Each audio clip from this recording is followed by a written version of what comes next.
নমস্কাৰ বন্ধুসকল আপোনালোকক এডুকেশ্যন ফৰ অসম চেনেলটোলৈকে প্ৰথমতে স্বাগতম জনাইছোঁ। অসম পুলিচৰ বিভিন্ন পদৰ বাবে অনলাইন এপ্লাইৰ লিংক ইতিমধ্যে খুলি দিছে আৰু এতিয়া আপোনালোকে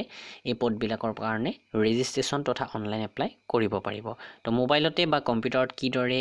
এই পদকেইটাৰ বাবে অনলাইন আবেদন কৰিব A to Z ষ্টেপ আপোনালোকক এই ভিডিঅ'টোত দেখুৱাই দিম। আহক ভিডিঅ'টো আৰম্ভ কৰোঁ। বৰ্তমান অসম পুলিচৰ ফালৰ পৰা 3টা ভেকেন্সি যেহেতু আহিছে, তিনিওটাৰ কাৰণে আপোনালোকে এটা ৰেজিষ্ট্ৰেশ্যন কৰিলেই হ'ব আৰু সেই ৰেজিষ্ট্ৰেশ্যনটোত আপোনালোকৰ যিটো ডেট অফ বাৰ্থ আৰু ডিটেইল দিব সেইমতে কোনকেইটা পোষ্টৰ বাবে আপোনালোক এলিজিবল সেইকেইটা পদৰ বাবে এপ্লাই ধুনীয়াকৈ কৰিব পাৰিব। প্ৰথমতে 2134টা যি AB UB ৰ পোষ্ট আহিছে কনষ্টেবলৰ, এইকেইটা পদৰ বাবে বন্ধু বান্ধৱীসকলে এপ্লাই কৰিবলৈকে হলেও একেই ৰেজিষ্ট্ৰেশ্যন কৰিব লাগিব, লগতে SR বাবে কৰিলেও একেই ৰেজিষ্ট্ৰেশ্যন কৰিব লাগিব। অৰ্থাৎ এটা ৰেজিষ্ট্ৰেশ্যনত সকলো পদৰ বাবে আবেদন হৈ যাব। আৰু অসম পুলিচ AB UB ৰ বাবে আপোনালোকে এইখন কিতাপ আমাৰ পৰা কিনি ল'ব পাৰে। assamgkpdf.com ভিজিট কৰিব আৰু যিহেতু 6600 পদৰ PET ইতিমধ্যে হৈ গৈছে, তাৰ লিখিত পৰীক্ষাৰ বাবে যথেষ্ট হেল্পফুল হ'ব এইখন। তো ইয়াতে আপোনালোকে আমাৰ ৱেবছাইটলৈকে আহিব আৰু একেবাৰে তলত লিংকটো দি দিছোঁ ৰেজিষ্ট্ৰেশ্যন কৰাৰ বাবে বা অনলাইন এপ্লাই কৰাৰ বাবে, অথবা আপোনালোকে slprbassam.in ৱেবছাইট যিটো অসম পুলিচৰ অফিচিয়েল ৱেবছাইট সেইটোত গৈ ডাইৰেক্টলি লিংকটো পাব। আৰু ইয়াতে আপোনালোকে এপ্লাই কৰোঁতে সাৱধান হ'ব, ফাইনেল ছাবমিট কৰিলে দ্বিতীয়বাৰ আপোনালোকে এডিট কৰিব নোৱাৰিব। প্ৰথমতে কৰিব লাগিব registration, get Assam police recruitment ID, এটা ID পাব ৰেজিষ্ট্ৰেশ্যন কৰিলে। তাৰপাছত লগ ইন কৰিব লাগিব আপোনালোকে ৰিক্ৰুটমেণ্ট ID যিটো আপোনালোকক প্ৰথমতে দিলে সেইটোৰে। তাৰপাছত যিখিনি ইলিজিবিলিটি আছে সেইমতে আপোনালোকে পোষ্টবিলাকত এপ্লাই কৰিব পাৰিব আৰু ফাইনেলি একনলেজমেণ্ট ডাউনলোড কৰিব লাগিব। ইয়াতে বিভিন্ন ধৰণৰ কথা উল্লেখ কৰিছে। তো প্ৰথম কথা, বৈধ মোবাইল নম্বৰ ব্যৱহাৰ কৰি পৰ্টেলত পঞ্জীয়ন কৰিব লাগিব। অৰ্থাৎ যিটো মোবাইল নম্বৰ আপোনালোকে দিব সেইটোত OTP আহিব, লগে লগে OTP ইনপুট কৰিহে আপোনালোকে ৰেজিষ্ট্ৰেশ্যন ছাকচেছফুল কৰিব পাৰিব। 2 নম্বৰ সেইখিনি কথাই লিখিছে আৰু ইয়াৰ পিছতে কৈছে যে প্ৰাৰ্থীসকলে আবেদন পৰ্টেলত তেওঁলোকৰ প্ৰফাইল পঞ্জীয়ন কৰিব আৰু ভৱিষ্যতৰ সকলো বিজ্ঞাপনৰ বাবে এবাৰ এটা একক নিযুক্তি ID সৃষ্টি কৰিব লাগিব। অৰ্থাৎ এইবাৰ যিটো আপোনালোকক ID দিব এই IDটোৰে ভৱিষ্যতে যদি অসম পুলিচৰ আৰু অন্যান্য ভেকেন্সিও আহে, যদি আপোনালোকৰ ইলিজিবিলিটি থাকে তেনেহ'লে সেইটোৰেই আপোনালোকে এপ্লাই কৰিব পাৰিব। এতিয়া এপ্লাই অনলাইনত আমি ক্লিক কৰি দিম এই পেজটোৰ apcap.in। তো এইটো হৈছে লিংকটো এই নতুন ৱেবছাইটটোৰ বা অসম পুলিচৰ যিটো এপ্লাই কৰা পৰ্টেল। তো ইয়াতে প্ৰথমতে আমি ইয়াতে লগ ইন আছে, এইটো চাইডে লগ ইন কৰিব নালাগে। এতিয়া আমি ৰেজিষ্টাৰ নাওত ক্লিক কৰিম। তো ৰেজিষ্টাৰ নাওত ক্লিক কৰাৰ লগে লগে এইখিনি তথ্য আহিছে। ইয়াতে পাছপোৰ্ট ফটোৰ বা আপোনালোকে কি কি ডকুমেণ্টছ আপলোড দিব লাগিব প্ৰথমতে এইখিনি উল্লেখ আছে, মই আপোনালোকক অকণমান কৈ লওঁ। ইয়াতে চাওক কোনটো ফাইলৰ কি ধৰণৰ চাইজ হ'ব পাৰে সেইটো কৈছে। ইয়াতে হেড কিমান বা ৱাইড কিমান সেইবিলাক একো কোৱা নাই, ডাইৰেক্ট চাইজটো দিছে। 450 KB তলত হ'ব লাগিব পাছপোৰ্ট ফটোটো, ছিগনেচাৰটো 100 KB তলত হ'ব লাগিব আৰু ডকুমেণ্ট যিবোৰ আপোনালোকে আপলোড দিব লাগিব সেই ডকুমেণ্টবিলাকৰ চাইজ 300 KB তলত হ'ব লাগিব। তো এইখিনি যদি আপোনালোকে ঠিক কৰি লয় তেনেহ'লে ধুনীয়াকৈ এপ্লাই কৰিব পাৰিব। সকলোখিনি ডকুমেণ্টছ, ছিগনেচাৰটো আপোনালোকে 80 KB বা 50 KB কৰি লওক আৰু বাকী যিখিনি ডকুমেণ্টছ আছে ফটো আৰু অন্যান্য ডকুমেণ্টছ সেই সকলোবিলাক 200 KB ভিতৰত কৰক, তেতিয়াহ'লে সুবিধা হ'ব এপ্লাই কৰাত। নেটৱৰ্কৰ প্ৰব্লেম নহয়, আপোনালোকৰ কম নেটৱৰ্ক থাকিলেও সোনকালে হৈ যাব। যদি বহুত ডাঙৰ ফাইল কৰে ইয়াতে নেটৱৰ্কৰো ইছ্যু হ'ব পাৰে আপোনালোকৰ। আৰু প্ৰথমতে ৰেজিষ্টাৰ কৰাৰ বাবে কেণ্ডিডেট নেম, আপোনাৰ নামটো শুদ্ধকৈ লিখিব, তাৰপাছত ফাদাৰ্ছ নেম, তাৰপাছত মাদাৰ্ছ নেম। দেন ইয়াতে বিচাৰিছে ফোন নম্বৰ, সেই ফোন নম্বৰটোত কিন্তু OTP আহিব, তো কাৰেক্টলি ফোন নম্বৰটো দিব। তাৰপাছত এমপ্লয়মেণ্ট এক্সচেঞ্জ নাম্বাৰটো ইয়াতে বহুৱাই দিয়ক। হায়েষ্ট কোৱালিফিকেশ্যন কি আপোনাৰ ইয়াতে চিলেক্ট কৰি দিলে পাব post graduate, graduate, HS, SSLC class 8। যিটো কোৱালিফিকেশ্যন আপোনাৰ আছে, ধৰি লওক আপোনাৰ HS আছে, তেনেহ'লে সেইমতে আপোনালোকে আগন্তুক এই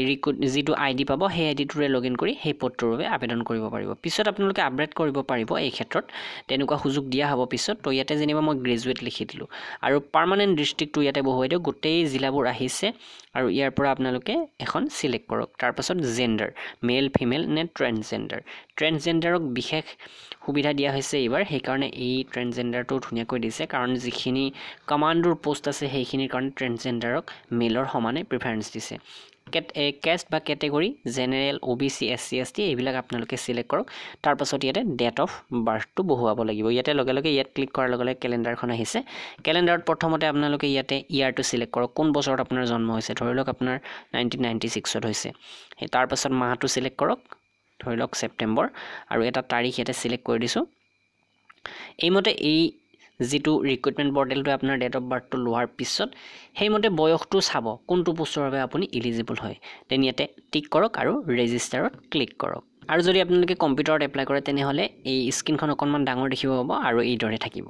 আৰু ইয়াতেও একে ৰেজিষ্টাৰত ক্লিক কৰি দিব তো তাত ক্লিক কৰাৰ লগে লগে এই দৰে আহিব ওটিপি বহুৱাব দিছে চাওক আৰু প্ৰায় 1 মিনিট সময় দিব ওটিপি বহুৱাৰ কাৰণে মোবাইলত লগে লগে আপোনালোকৰ ওটিপিটো আহি যাব আৰু ওটিপিটো ইয়াতে বহুৱাই দিয়ক তাৰ পাছত সাবমিটত ক্লিক আৰু ওটিপি বহুৱাৰ লগে লগে আপোনালোকৰ এইটো আহি যাব চাওক profile has been registered successfully with recruitment ID APRC আৰু ইয়াতে 10টা নাম্বাৰ থাকিব তো এই দৰে আপোনাৰ যেটো ৰিক্ৰুটমেন্ট আইডি হেতু পাই যাব আৰু এইটো আপোনালোকে নোটবুকত লিখি ৰাখক কাৰণ এইটোৰে আগন্তুক দিনত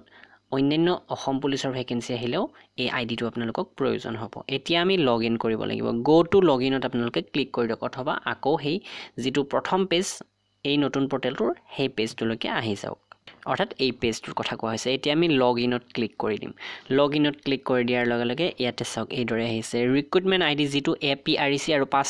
10টা যি নাম্বাৰ থাকিব হেই নাম্বাৰটো ইয়াতে বহুৱাই দিয়ক তাৰ পাছত আপুনি এইমাত্ৰ ৰেজিষ্টাৰ কৰোতে যেটো মোবাইল নাম্বাৰ দিছে হেইটো আৰু তাৰ পাছত ইয়াতে আপোনাৰ ডেট অফ বাৰ্থটো লিখি দিয়ক দেন আমি লগইনত ক্লিক কৰিম তো আহি গল আমাৰ যেটো প্ৰফাইল পেজ পাৰ্সোনেল ডিটেইল ইয়াতে আছে এতিয়ালৈকে ফটো আৰু সিগনেচাৰ মই আপলোড দিয়া নাছিলো সেই কাৰণে এটো দেখুৱা নাই পিছত দেখুৱাব মোৰ নাম qualification date of birth phone number category বা জেন্ডাৰ এই সকলো বিলাক আছে আৰু ইয়াতে চাওক প্ৰথমতে 12/7/2021 এইটো দিছে Actually এটো 7 ডিসেম্বৰ 2021 হয় আৰু এই এডভাৰটাইজমেন্টৰ মতে এই পোষ্টৰ কাৰণে এতিয়া এপ্লাই কৰিব মই পাৰিম যেটো 306টা সাব ইন্সপেক্টৰ পোষ্ট আনাৰ্ম ব্ৰাঞ্চ এই কেটাৰ বাবে এপ্লাই ক্লিক কৰি আমি এপ্লাই কৰিব পাৰিম আৰু ইয়াৰ পিছত যেটো কনষ্টেবলৰ পোষ্ট আছে এছএলপিআৰ ৰিক্ৰুটমেন্ট কনষ্টেবল এবিইউবিৰ 2100 পোষ্ট হেতু পোষ্টৰ বাবে এতিয়ালৈকে আবেদনৰ লিংকটো খুলি দিয়া নাই 11 ডিসেম্বৰ 2021 এই লিংকটো খুলি দিব আৰু এই লিংকটো খুলি দিয়াৰ লগে লগে মই আপোনালোকক কনষ্টেবলৰ পোষ্টৰ এপ্লাইৰ বিষয়েও দেখুৱাই দিম আজি এইখিনিৰ পৰা আমি বাকি প্ৰসেসটো চাও সাব ইন্সপেক্টৰ এপ্লাই আৰু আপোনালোকে কনষ্টেবলৰ কাৰণে ধৰিলক আপোনালোকে সাব ইন্সপেক্টৰৰ বাবে এলিজিবল নহয় তথাপি আপোনালোকে এইটো চাই ল'ব পাৰে প্ৰসেস প্ৰায় একে নিচিনাই হৈ যাব তো এতিয়া এপ্লাই ক্লিক কৰিলো লগে লগে প্ৰথমতে এইটো আহিছে স্টেপ নাম্বাৰ 1 কোৱেশ্চন ইয়াতে হদিছে আপোনাৰ এনসিসি আছে নেকি যদি আছে ইয়েস দিয়ক আৰু হেইমতে ইয়াতে ডকুমেন্টসটো আপুনি চুজ কৰিব লাগিব আৰু ডকুমেন্টটো ইয়াতে আপলোড দিব লাগিব দেন ইয়াৰ পিছত স্পোৰ্ট সাৰ্টিফিকেট যদি আছে ইয়েস দিয়ক নহলে নো দিয়ক যদি ইয়াতে নো দিয়ে তেনেহলে কোনো ধৰণৰ ডকুমেন্টস আপলোড দিব নালাগে আৰু যদি ইয়েস দিয়ে হোম গাৰ্ডৰ যদি সাৰ্টিফিকেট আছে তেনেহলে আপোনালোকে ইয়াতে ইয়েস দিয়াৰ পিছত ডকুমেন্টসটো আপলোড কৰিব লাগিব আৰু এই ডকুমেন্টসৰ সাইজ কিমান হ'ব 300 কেবিৰ তলত হ'ব অৰ্থাৎ 200 কেবি মিনিমাম ৰাখক অথবা 150 কেবি তেনেকুৱা কৰি ৰাখক ধুনিয়াকৈ ফটোটো তুলিব আৰু হেইমতে ৰিসাইজ কৰিব তো ফটো ৰিসাইজ কৰাৰ বিষয়ে যদি আপোনালোকে নাজানে কি ধৰণৰ ৰিপোৰ্ট কৰিব পাৰি আগন্তুক দিনত মই তাৰ ওপৰত এটা ভিডিও আগবঢ়াম আপোনালোকে স্ক্যান কৰাৰ নিচিনা ধুনিয়া কৰিব পাৰিব ডকুমেন্টসখন আৰু এই ডকুমেন্টসখিনি আপলোড দিয়াৰ পিছত অথবা যদি নাই নো ক্লিক কৰাৰ পিছত সেভ এণ্ড প্ৰসিডত ক্লিক কৰি দিম আমি ইয়াৰ পিছৰ পেজটো স্টেপ নাম্বাৰ 2 পোষ্ট সিলেকশন তো বৰ্তমান সাব ইন্সপেক্টৰ যেহেতু আনআৰ্ম ব্ৰাঞ্চ এইটোৱে আছে তো সেই কাৰণে এইটো আমি সিলেক্ট কৰি দিম তাৰ পাছত সেভ এণ্ড প্ৰসিডত ক্লিক কৰিম তো সেভ এণ্ড প্ৰসিডত যেতিয়া ক্লিক কৰা যায় তেতিয়া এই অসম পুলিচৰ লোগোটো আহে ধুনিয়াকৈ আৰু পেজটো অকনমান এনেকুৱা বগা হৈ থাকে কিছু সময়ৰ কাৰণে ইয়াৰ পিছৰ প্ৰসেসটো step 3 post preference post select কৰাৰ পিছত তো পোষ্ট বিলাকৰো কিছুমান ক্যাটেগৰি থাকে আৰু হেমতে ইয়াতে মাথো এটা পোষ্টে আছে সাব ইন্সপেক্টৰ আনআৰ্ম ব্ৰাঞ্চ এইটোত আমি ক্লিক কৰিম আৰু দেন ইয়াতে সেভ এণ্ড প্ৰসিডত ক্লিক কৰি দিম তাৰ পিছৰ স্টেপটো হৈছে পাৰ্সোনেল ডিটেইলৰ লগতে আমি এই ডকুমেন্টস বিলাক আপলোড কৰিব লাগিব প্ৰথমতে কি আছে চাওক কাষ্ট ক্যাটেগৰি সাৰ্টিফিকেট ইয়াতে আপলোডত ক্লিক কৰি আপলোড কৰিব পাৰি হেতু দেখুৱাই দিম পাৰ্মানেন্ট ৰেসিডেন্ট সাৰ্টিফিকেট ইয়াতে পিআৰসি বহুতৰ প্ৰশ্ন হৈ আছে যে পিআৰসিৰ ঠাইত অন্যান্য কি আপলোড দিম তো হেতু পিছত আপোনালোকক জনাম প্ৰথমতে ভিডিওটো চাই লওক এজ প্ৰুফ সাৰ্টিফিকেট এখন বিচাৰিছে মেট্ৰিকৰ এডমিট বা মেট্ৰিকৰ সাৰ্টিফিকেট যত আপোনাৰ ডেট অফ বাৰ্থটো উল্লেখ থাকিব সেইখন এমপ্লয়মেন্ট এক্সচেঞ্জৰ সাৰ্টিফিকেট দিব লাগিব নিজৰ পাসপোৰ্ট ফটো লেটেষ্ট ফটো এটা তুলিব কাৰণ বহুত দৰকাৰ হয় লেটেষ্ট ফটোটো আপোনালোকৰ ডকুমেন্ট ভেৰিফিকেশনৰ সময়ত যাতে পাসপোৰ্ট ফটোটোৰ লগত মানুহজন মিলে সেই ক্ষেত্ৰত লেটেষ্ট ফটো দিয়াটো উচিত আৰু এটা সিগনেচাৰ মাৰিব সিগনেচাৰটো ধুনিয়াকৈ ইয়াতে আপলোড দিব লাগিব আৰু তলৰ ফালে আছে আপোনালোকৰ ডিটেইলখিনি সিগনেচাৰ তলত আপোনাৰ নাম father's name mother's name employment exchange number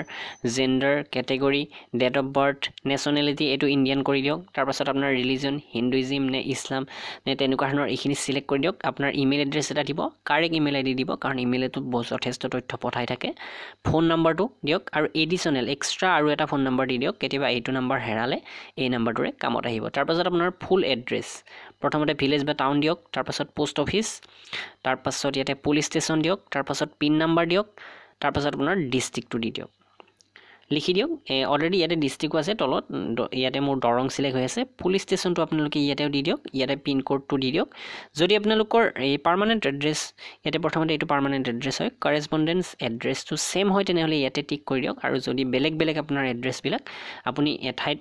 থাকে পাৰ্মানেন্টলি কিন্তু আপনাৰ এড্ৰেস অন্যান্য আছে তেনেহলে ইয়াতে বেলেগ লিখি দিয়ক আৰু ম্যাক্সিমাম ক্যান্ডিডেটৰ মই ভাবো সেম এজ পাৰ্মানেন্ট ক্লিক কৰাই উচিত হ'ব তাৰ পাছত এই সকলোখিনি ডকুমেন্টস আমি আপলোড দিয়াৰ পিছত যেনে ইয়াতে আপোনালোকে ডকুমেন্টস আপলোড দিয়া প্ৰসেসটো চাওক ইয়াতে আপলোডত ক্লিক কৰি দিলে এইদৰে আহিব আৰু ইয়াতে আপুনি ফটোটো সিলেক্ট কৰাৰ পিছত আপোনাৰ মোবাইলৰ যেটো ফোল্ডাৰত আছে সেই ফোল্ডাৰলৈকে গৈ উচিত ফটোখন ইয়াতে ধৰি লওক মই এইখন কাষ্ট সাৰ্টিফিকেট আপলোড দিছিলো কাষ্ট সাৰ্টিফিকেটৰ হেড কাষ্ট সাৰ্টিফিকেট খনে দিব বেলেগ নিদিব পিছত ৰিজেক্ট হৈ যাব সেইখন এই সিলেক্ট হৈ যাব তাৰ পাছত আমি আপলোডত ক্লিক কৰি দিম আৰু অকনমান সময় লোডিং লোৱাৰ পিছত এইদৰে দেখুৱাব সাকসেসফুলি আপলোডেড দা ইমেজ তাৰ পাছত ওকে ক্লিক কৰি দিয়ক এইদৰে গোটেই কেইখন আপলোড কৰক আৰু চাওক আপোনালোকে ফাইনাল ষ্টেপত যেটো এই ষ্টেপ নাম্বাৰ লাষ্টত এটা হেৰি দিব ইয়াতে পুনৰ চোৱাৰ কাৰণে এটা সুযোগ দিব কি ডকুমেন্টস আপলোড দিছে এবাৰ চেক কৰি ল'ব আৰু এই পেজটো হোৱাৰ লগে লগে সেভ এণ্ড প্ৰসিডত আমি ক্লিক কৰি দিম আৰু এটো ফাইনাল ষ্টেপ একাডেমিক ডিটেইল অৰ্থাৎ আপোনাৰ কি কোৱালিফিকেশন আছে সেইখিনি যেটো মই গ্ৰেজুৱেচনলৈকে দিছো সেই কাৰণে ইয়াতে গ্ৰেজুৱেচনলৈকে আছে আৰু যিসকলে মাষ্টাৰ ডিগ্ৰী কৰিছে বা তেনেকুৱা কোৱালিফিকেশন আছে তেওঁলোকৰ কাৰণে আৰু এটা ইয়াতে সেকশন থাকিব প্ৰথমতে ইয়াতে ক্লাছ 10 ৰ বৰ্ড ইউনিভাৰ্সিটিটো সিলেক্ট কৰক সেবা নে সিবিএসই তেনেকুৱা ধৰণৰ ইয়াতে স্ট্ৰীমটো নাথাকে ক্লাছ 10 লৈকে আৰু ইয়াৰ অফ পাছিং কোন চনত পাস কৰিছে কিমান পাৰ্সেন্ট পাইছে তাৰ পাছত মাৰ্কশিটখন ক্লাছ 10 ৰ মাৰ্কশিটখন ইয়াতে আপলোড দিব লাগিব 300 কেবিৰ তলত কৰিব তেতিয়া হলে ইয়াতে আপলোড ল'ব বাৰে বাৰে মই এই সাইজটো আপোনালোকক কৈ আছো তাৰ পাছত ক্লাছ 12 ৰ ডিটেইল সেবা সিবিএসই নে অন্যান্য সেবা সিবিএসই আৰু আদাৰ বুলি এটা অপচন আছে যদি অন্যান্য হয় আদাৰত সিলেক্ট কৰিব আৰ্টস সায়েন্স নে কমাৰ্চ এটো সিলেক্ট কৰক কোন চনত পাস কৰিছে পাৰ্সেন্টেজ মাৰ্কশিটখন আপলোড কৰক তাৰ পাছত ইউনিভাৰ্সিটি ইনষ্টিটিউশন তো আপোনালোকৰ ইউনিভাৰ্সিটি বা ইনষ্টিটিউশন সিলেক্ট কৰক কলেজৰ নাম অথবা গুৱাহাটী ইউনিভাৰ্সিটি বা ডিব্ৰুগড় ইউনিভাৰ্সিটি যেটো হয় হেতু সিলেক্ট কৰক কি কোৰ্স হেতু আপোনালোকে ইয়াতে সিলেক্ট কৰক কোন চনত পাস কৰিছে পাৰ্সেন্টেজ মাৰ্কশিটখন লাষ্ট সেমৰ তো তাৰ পাছত ইয়াতে থাকিব সেভ এণ্ড প্ৰিভিউ আছে চাওক কাৰণ এইটো ফাইনাল ষ্টেপ হয় প্ৰিভিউত আপোনালোকে গোটেইখিনি পুনৰ চাব পাৰিব আৰু কি ভুল হৈছে হেতু চেক কৰি পুনৰ কাৰেকচন কৰিব পাৰিব তো আমি ফাইনালি প্ৰিভিউ অপচনলৈকে আহিলো আৰু ইয়াতে আপোনাৰ নাম mother's name date of birth employment exchange number father's name religion এই সকলোবিলাক ভালদৰে চেক কৰক ইমেইল আইডি কি দিছে ফোন নাম্বাৰ কি দিছে সকলো যদি কাৰেক্ট আছে তেনেহলে আপোনালোকে কনফাৰ্ম কৰিব পাৰিব আৰু যিখিনি ডকুমেন্টস আপলোড দিছে সেইখিনি এবাৰ চেক কৰি লওক পিআৰসি খন চাই লওক ইয়াতে ভিউ অপচনত ক্লিক কৰি এজ প্ৰুফ সাৰ্টিফিকেট চাই লওক কেটেগৰী সাৰ্টিফিকেটটো চাই লওক এমপ্লয়মেন্ট এক্সচেঞ্জ সাৰ্টিফিকেট এই সকলো চাই লওক আৰু যিবোৰ আপলোড দিয়া নাই সেইবিলাক নট সাবমিটেড দেখুৱাই আছে আৰু ইয়াতে আমি ক্লিক কৰিম কনফাৰ্মত আৰু লগে লগে ইয়াতে এটা ৱাৰ্নিং দিছে are you sure please check and confirm your data before submitting data once submitted can not be altered এবাৰ যদি সাবমিট কৰে আপুনি দ্বিতীয়বাৰ আৰু সেইখিনি চেঞ্জ কৰিব নোৱাৰিব ইয়াতে কাৰেকচনৰ সুযোগ দিয়া নহব তো যদি আপোনাৰ সকলো শুদ্ধ হৈছে ভালদৰে চাইছে তেনেহলে ইয়েস মাৰক আৰু ফাইনাল সাবমিট হৈ যাব আপোনাৰ তো হেমতে ইয়াতে কৈছে একনলেজমেন্টটো এভেইলেবল হ'ব 11 ডিসেম্বৰৰ পৰা আজি 10 তাৰিখে মই এপ্লাই কৰি আপোনালোকক দেখুৱালো এই পোষ্টৰ কাৰণে আৰু অহাকালি যেটো কনষ্টেবল এবিইউবি আৰম্ভ হ'ব হেতু আপোনালোকক ধুনিয়াকৈ দেখুৱাই দিম এ টু জেড গাইড তো এইখিনি আছিল আপোনালোকক কবলগীয়া এপ্লাই কৰা প্ৰসেছৰ বিষয়ে আৰু এ টু জেড সকলো দেখুৱাই দিয়া হৈছে ইয়াতে ভিডিওটো লাইক কৰিব শেয়াৰ কৰিব আৰু নিশ্চয় আপোনালোকৰ ডাউট ব্ল্যাক ক্লিয়াৰ হৈছে যদি ক্লিয়াৰ হোৱা নাই কমেন্ট কৰি হেতু জনাব ভিডিওত যদি মই কোৱা নাই তেনেহলে আপোনালোকৰ কমেন্টৰ ৰিপ্লাই দিব চেষ্টা কৰিম যিখিনি মই ভিডিওত কভাৰ কৰিব হোৱা নাছিল তো ভিডিওটো লাইক কৰক ধন্যবাদ